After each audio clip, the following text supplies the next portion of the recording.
The phone rang at exactly 2:47 p.m. I remember the time because I was staring at the clock, wondering how the world could keep moving when mine had stopped completely. 24 hours. That's all the time Patricia gave me to grieve before she struck. Elena. Her voice was ice cold, cutting through the silence of my empty house like a blade. No greeting? No condolences. Just my name, spoken like it tasted bitter in her mouth. Patricia, I whispered, my throat still raw from crying at Thomas's funeral yesterday. The black dress I'd worn was still hanging on the bedroom door. I couldn't bring myself to put it away yet. I'm calling to inform you that you need to pack your belongings immediately. You're leaving that house tomorrow morning. The words hit me like a physical blow. I gripped the phone tighter, sure I'd misheard. What are you talking about? That house has already been sold. The new owners take possession on Friday. You have until tomorrow to get out. My legs gave way, and I sank onto the couch where Thomas and I had spent countless evenings watching movies, planning our future, dreaming about the children we'd never have now. The same couch where he'd held me just 3 weeks ago, when the doctors gave us the devastating news about his cancer. Patricia, this is my home. Thomas and I. Thomas is dead. Her words were brutal, final. And that house was never yours. It belongs to the Blackwood family. It always has. I simply allowed my son to live there with his wife. The way she said wife made it sound like something shameful. Even now, 8 years after Thomas and I married, she still couldn't accept that he'd chosen me over her approval. You can't do this, I managed to say, though my voice was shaking. Thomas would never. Thomas is gone, Elena. And frankly, I should have done this years ago. I was far too generous letting you play house in my property for so long. I could picture her perfectly, sitting in her pristine living room, probably examining her manicured nails while she destroyed my world with casual cruelty. Patricia Blackwood had never liked me from the moment Thomas brought me home. I wasn't wealthy enough, sophisticated enough, or connected enough for her precious son. Where am I supposed to go? The question came out as barely a whisper. That's not my concern. Perhaps you should have thought about that before you trapped my son into marriage. Trapped. As if Thomas hadn't been the one who proposed to me on bended knee in this very living room, tears in his eyes as he promised to love me forever. As if he hadn't spent years defending our marriage against her constant attacks. The buyers will be there Friday morning at 9 a.m. sharp, Patricia continued, her voice growing more satisfied with each word. I suggest you use your time wisely. Oh, and Elena? Don't even think about taking anything that belonged to Thomas. Those items stay with the house. My wedding ring felt heavy on my finger. The photo albums filled with our memories. Thomas's favorite coffee mug that I'd been drinking from this morning, trying to feel close to him. She wanted to take it all. Patricia, please, I begged, hating how desperate I sounded. Can't we talk about this? Thomas just died yesterday. I buried my husband yesterday.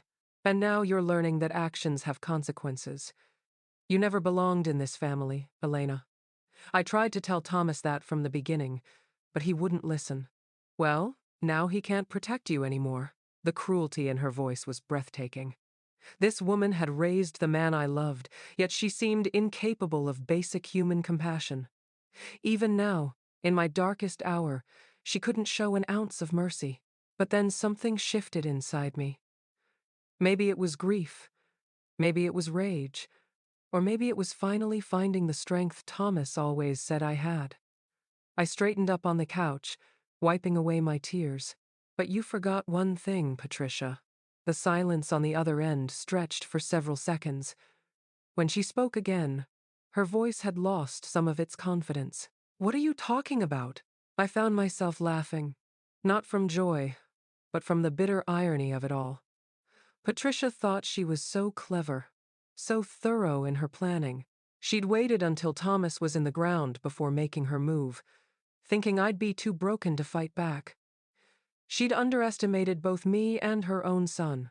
What are you talking about, Elena?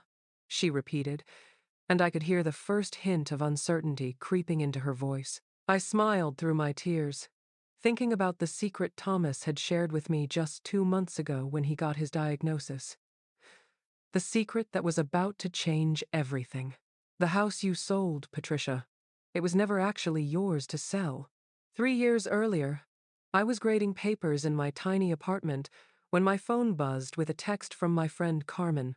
"Girl, you have to come to this charity gala tonight. I have an extra ticket and you need to get out more." I almost said no.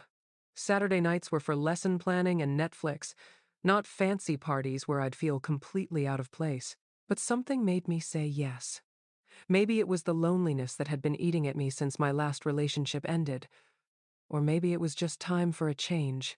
The gala was at the grand ballroom downtown, filled with people in expensive clothes, talking about expensive things. I felt like a fraud in my borrowed dress, clutching a glass of champagne I was too nervous to drink. That's when I saw him. Thomas was standing by the silent auction table, looking just as uncomfortable as I felt. He kept tugging at his tie and checking his watch like he was planning an escape.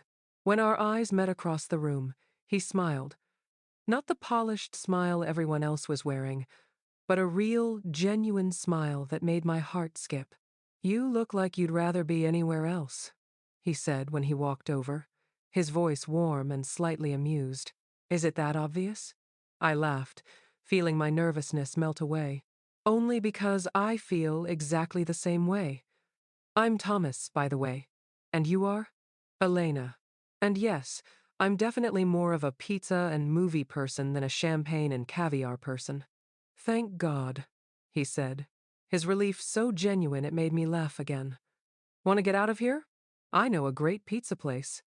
We spent that first night talking until 3 a.m., sharing stories and dreams over greasy pizza and cheap wine. Thomas told me about his work as an architect, his love for old buildings, and his complicated relationship with his mother. I told him about teaching, my students, and my dream of traveling the world someday. "My mother thinks I should marry someone from her social circle," he said, rolling his eyes. "Someone who knows which fork to use for the salad course and can discuss stock portfolios at dinner parties." "And what do you think?" I asked. "I think I'd rather marry someone who makes me laugh and doesn't care if I eat pizza with my hands." We were inseparable after that. Thomas would pick me up from school, bringing coffee and listening to me vent about difficult students. I'd help him with his projects, offering a fresh perspective on his designs. We were happy, genuinely, completely happy. But then I met Patricia. Thomas had been putting off introducing us for months, making excuses every time she invited us to dinner. Finally, he couldn't avoid it anymore. The moment I walked into her mansion, I knew I was in enemy territory. Patricia Blackwood was everything I wasn't: elegant, wealthy, and cold as winter. She looked me up and down like I was something unpleasant she'd found on her shoe. "So you're the teacher," she said, making my profession sound like a disease. Dinner was a nightmare. Patricia asked pointed questions about my family's finances, my education, my prospects. She made subtle digs about my clothes, my background, my simple lifestyle. Thomas tried to deflect, but she was relentless. "Thomas needs someone who can support his career," she said over dessert. "Someone who understands the social obligations that come with the Blackwood name." "I understand that Thomas is happy," I replied, trying to keep my voice steady. "Happiness is temporary, dear. Compatibility is what matters in the long run." After that dinner, Patricia launched a full-scale campaign against our relationship. She'd call Thomas constantly with emergencies that required his immediate attention. She'd show up at his apartment unannounced when she knew I was there. She even hired a private investigator to dig up dirt on my family. "She found out about your father's bankruptcy from 10 years ago," Thomas told me one evening, his face grim. "She's threatening to use it to embarrass you publicly if we don't break up." "Maybe we should," I whispered, feeling defeated. "I don't want to cause problems between you and your mother." Thomas took my hands in his eyes fierce with determination. "Elena, listen to me. My mother has controlled every aspect of my life for 30 years. She chose my schools, my friends, even my career. but she doesn't get to choose who I love. 2 weeks later, he proposed. Patricia didn't speak to him for 6 months. Our wedding was small and beautiful, held in the garden of the house Thomas had bought for us, the house Patricia claimed she owned. She attended, dressed in black like she was mourning, and spent the entire reception telling anyone who'd listen that the marriage wouldn't last a year. But we proved her wrong.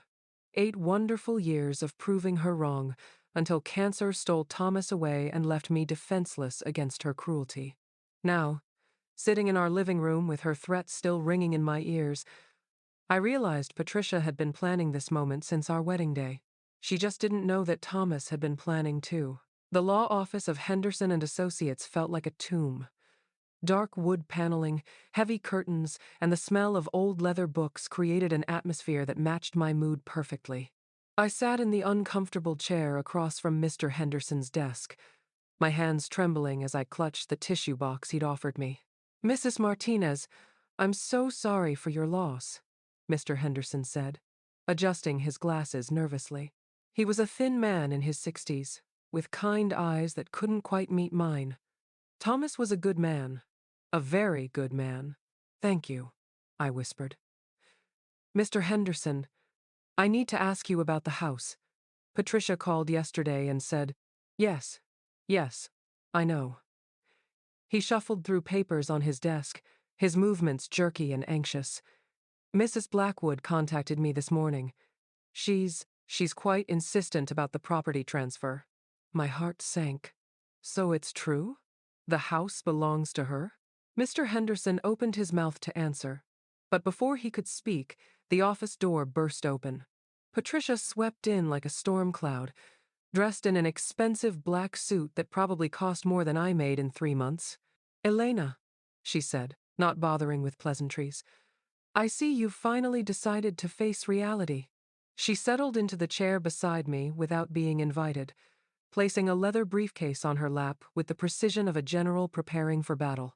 Everything about her screamed money and power, from her perfectly styled silver hair to her diamond earrings that caught the light every time she moved. "Mrs. Blackwood, Mr. Henderson stammered. "I was just explaining the situation to Mrs. Martinez." "Then explain faster," Patricia snapped. "I have buyers coming to view the property this afternoon, and I need this matter settled immediately." She opened her briefcase and pulled out a thick folder of documents, spreading them across Mr. Henderson's desk like playing cards. "As you can see, the deed to 1247 Maple Street has been in the Blackwood family name for 15 years. Thomas was merely living there with my permission." I stared at the papers, the legal language swimming before my eyes. Property deeds, transfer documents, official stamps, it all looked legitimate and terrifying. "But Thomas told me the house was ours," I said weakly. "He said we owned it together." Patricia's laugh was sharp and cruel. "My dear girl, Thomas said many things. He was always prone to romantic fantasies. The reality is that I purchased that house as an investment property in 2009. I allowed Thomas to live there because he was my son, but the ownership was never in question." Mr. Henderson cleared his throat uncomfortably.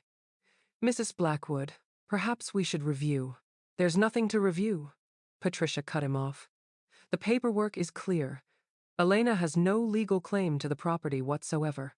In fact, she should be grateful I'm giving her until tomorrow to vacate instead of calling the police for trespassing."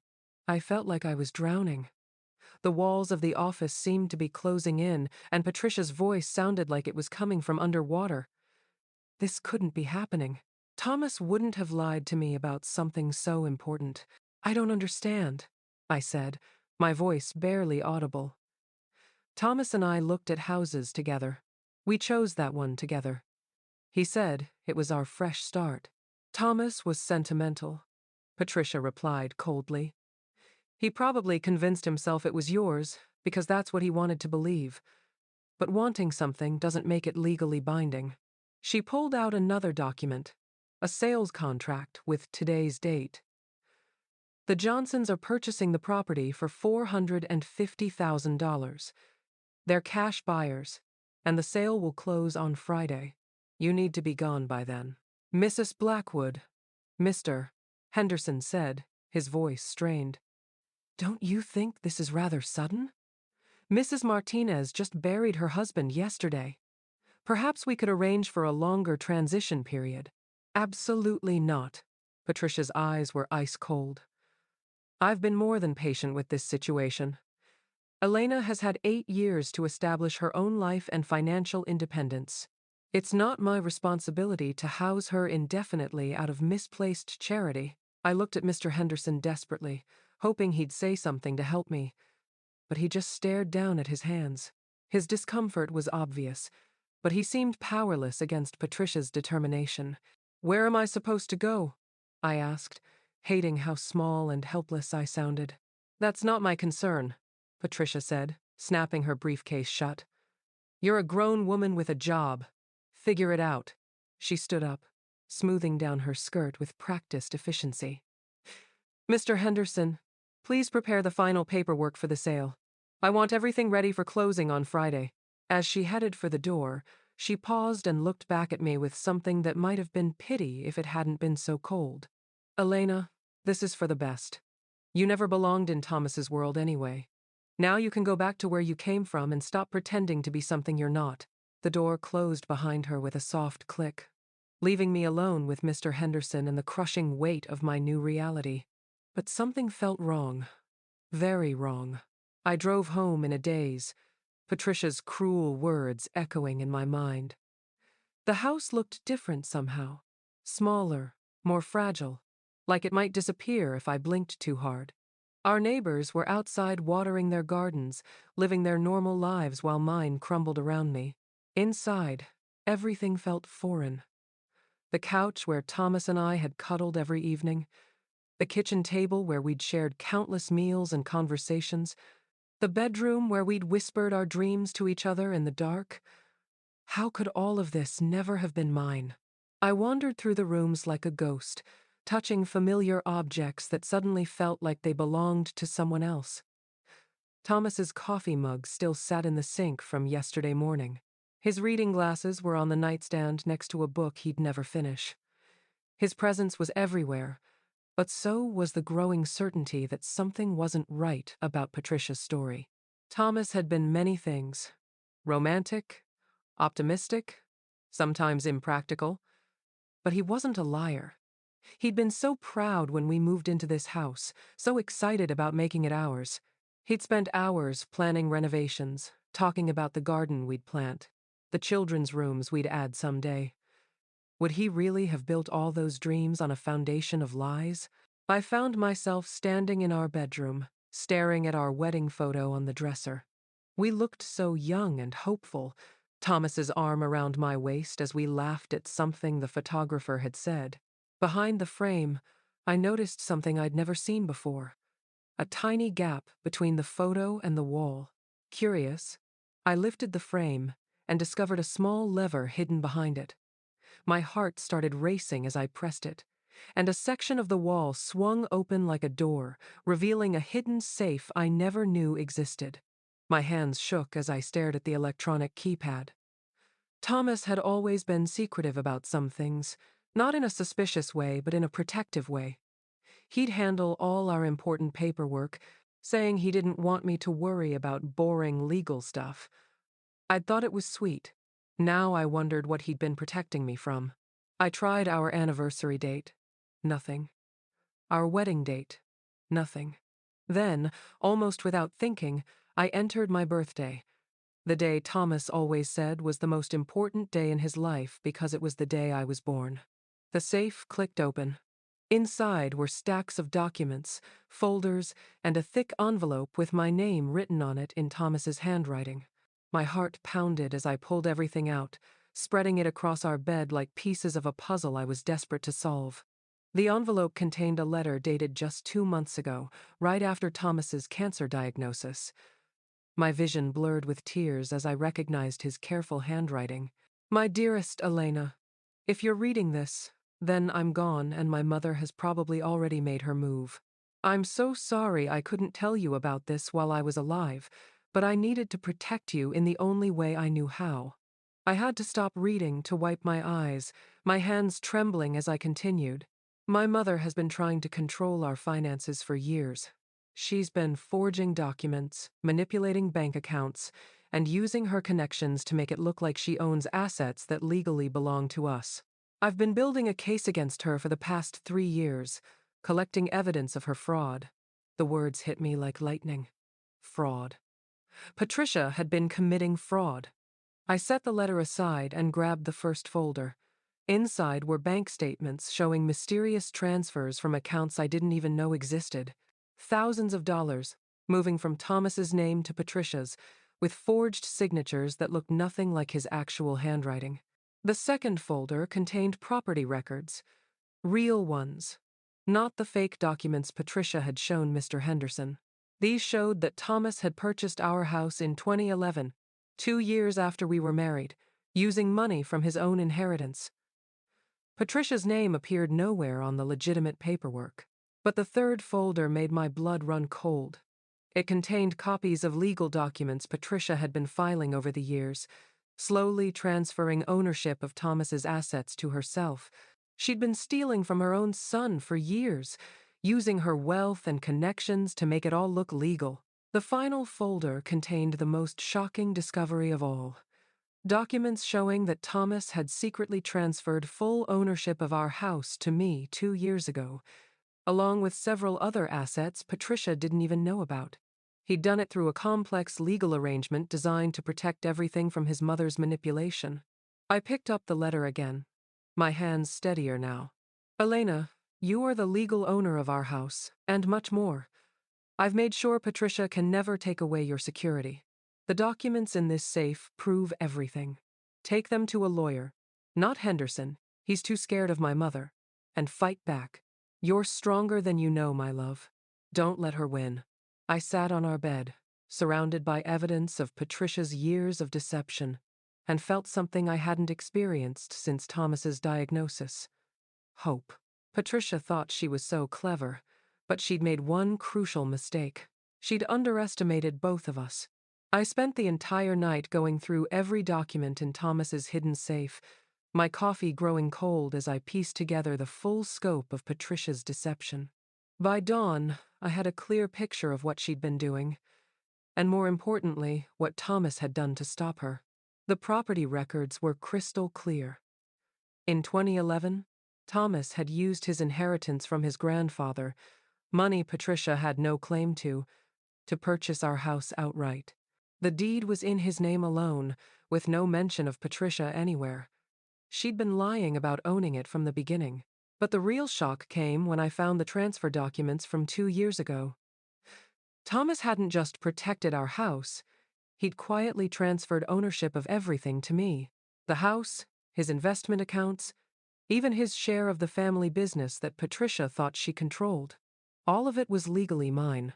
I understood now why he'd been so secretive about our finances.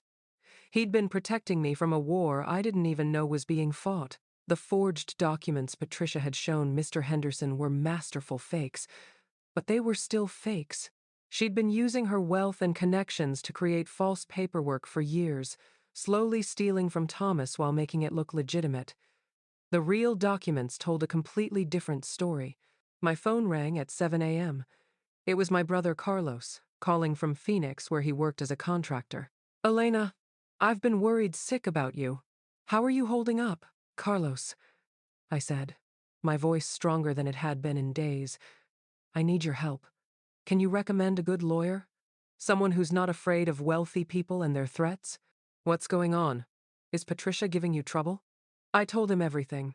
The phone call, the meeting with Mr. Henderson, Patricia's claims about the house. But then I told him about what I'd found in Thomas's safe. That witch, Carlos growled. I never trusted her. Thomas was too good for his own good, always trying to see the best in people. But you've got her now, Elena. You've got her dead to rights. I know a lawyer, he continued. Rebecca Torres. She's tough as nails, and she specializes in fraud cases. She helped me when my old boss tried to cheat me out of my pension. I'll call her right now.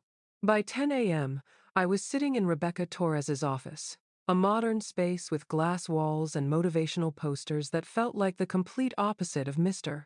Henderson's dusty tomb. Rebecca was a woman in her 40s with sharp eyes and an even sharper suit. "Mrs. Martinez," she said after reviewing all the documents, "what your mother-in-law has done isn't just unethical, it's criminal. She's committed fraud, forgery, and attempted theft on a massive scale. So the house really is mine? The house is absolutely yours, has been for 2 years. Patricia Blackwood has no legal claim to it whatsoever. In fact, based on these documents, she owes you a substantial amount of money that she's stolen over the years." Rebecca spread the papers across her desk, pointing to specific sections. "Your husband was incredibly thorough.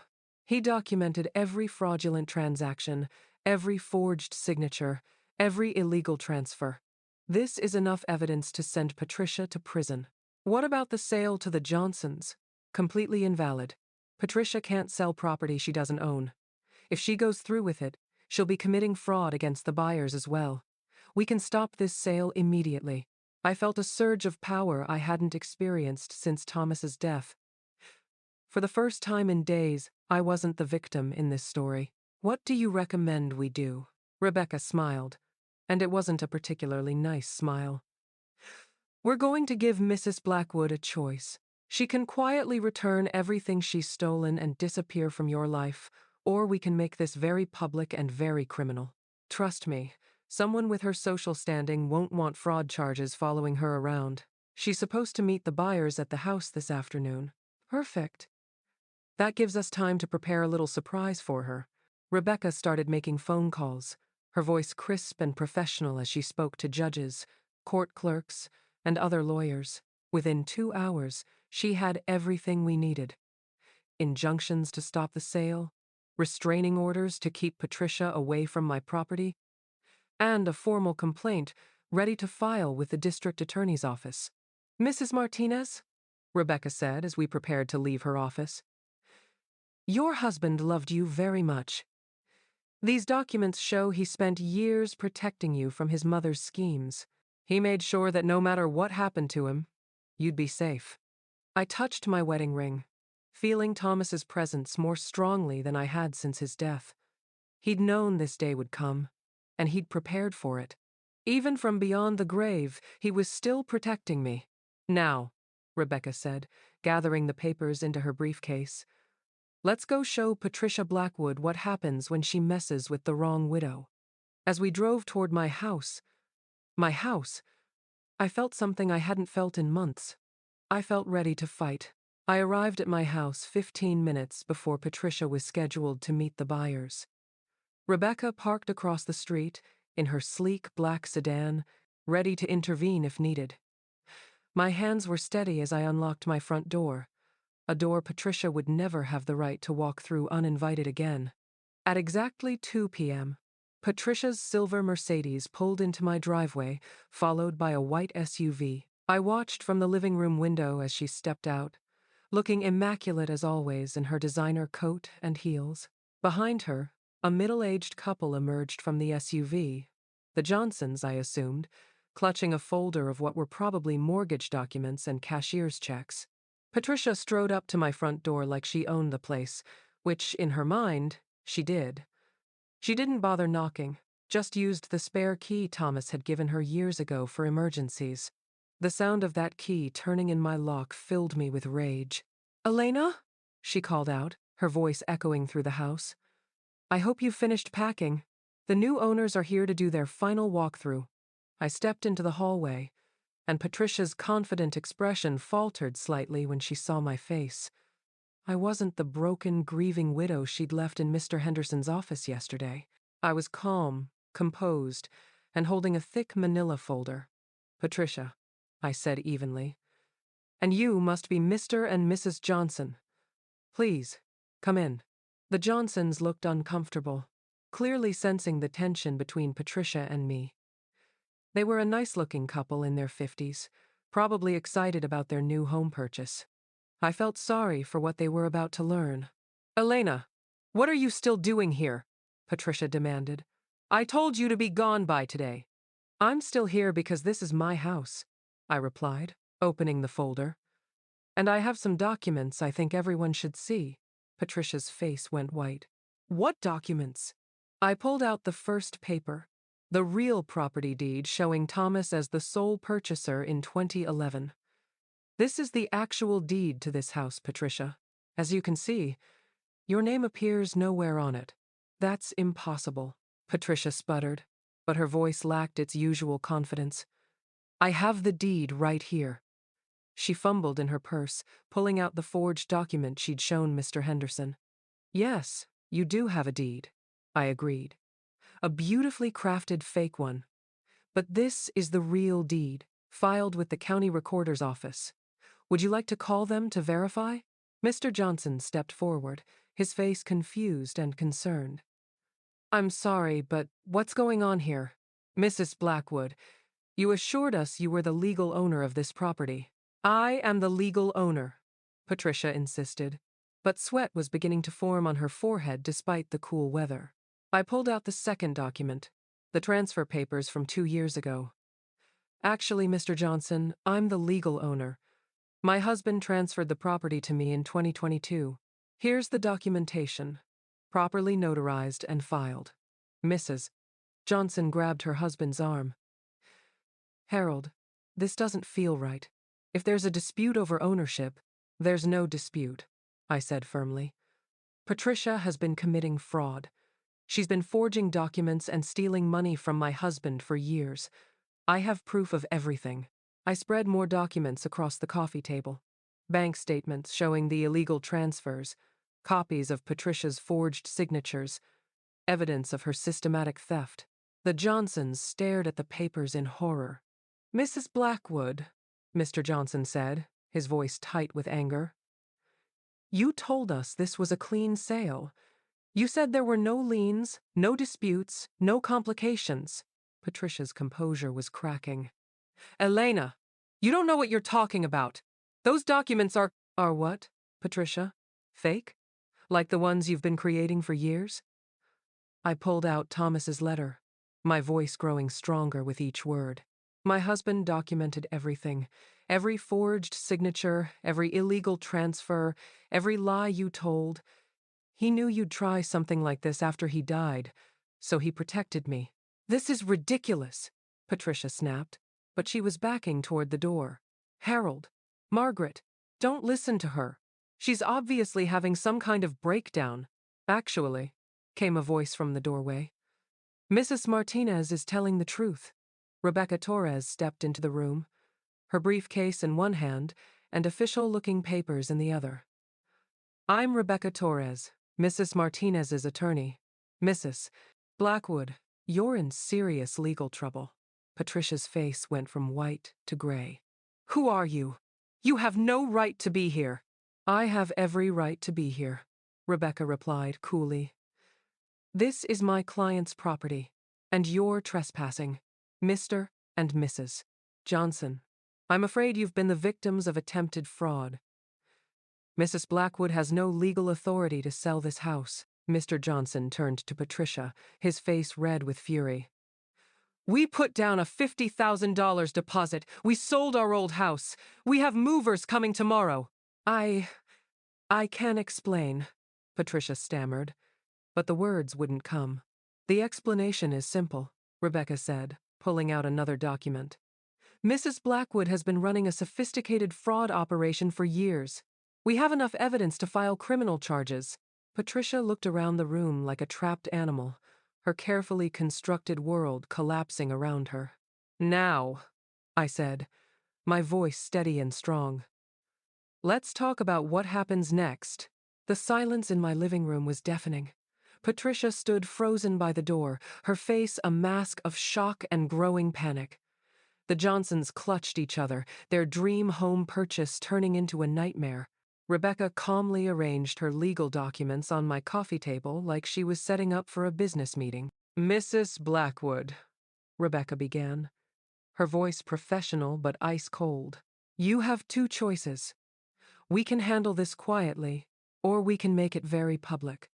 The choice is entirely yours. Patricia's hands trembled as she gripped her purse.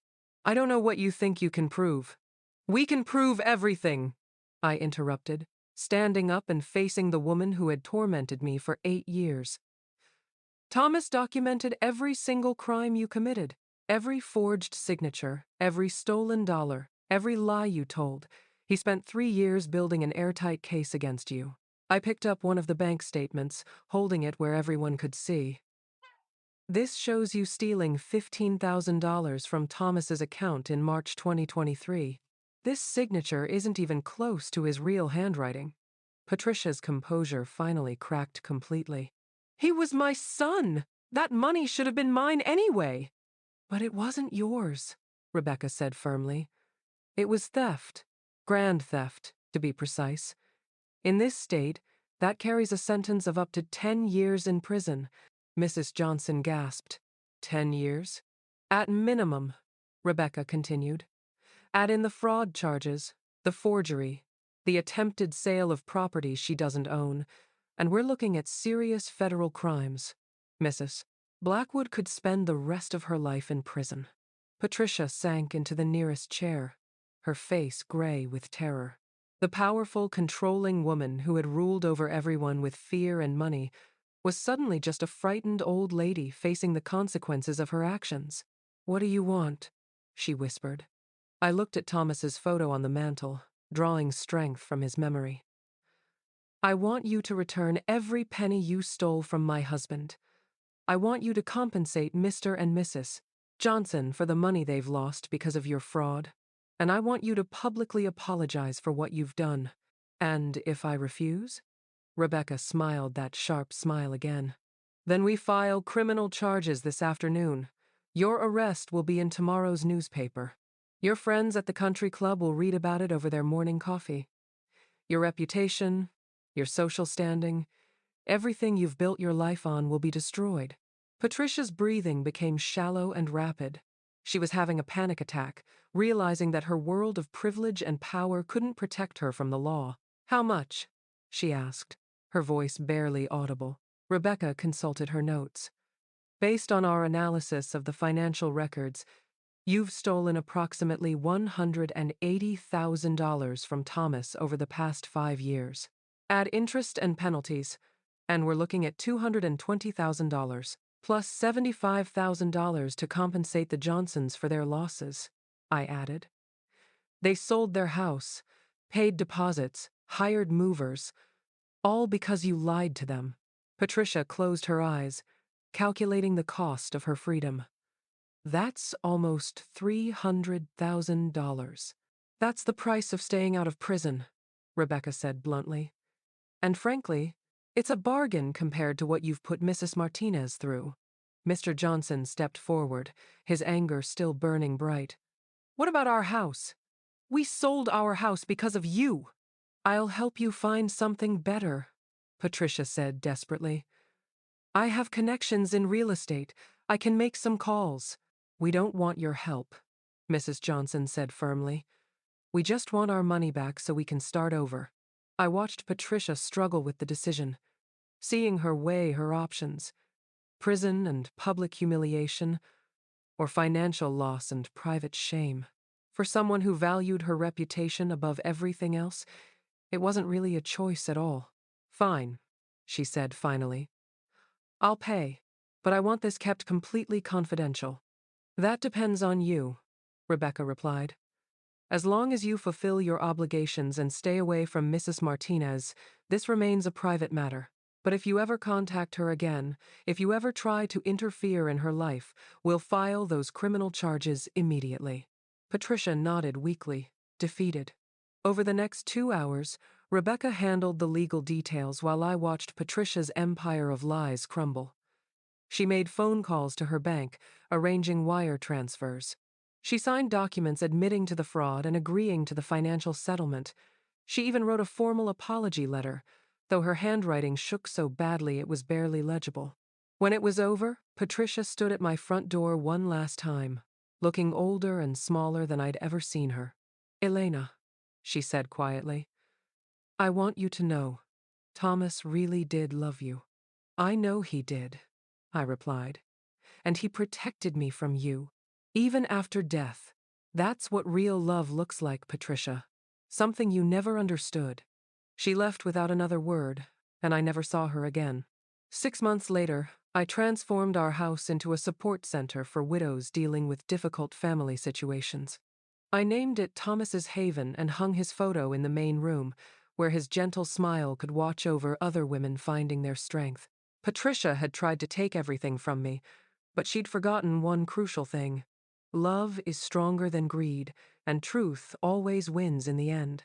Thomas's final gift wasn't just the house or the money. It was teaching me that I was stronger than I ever knew.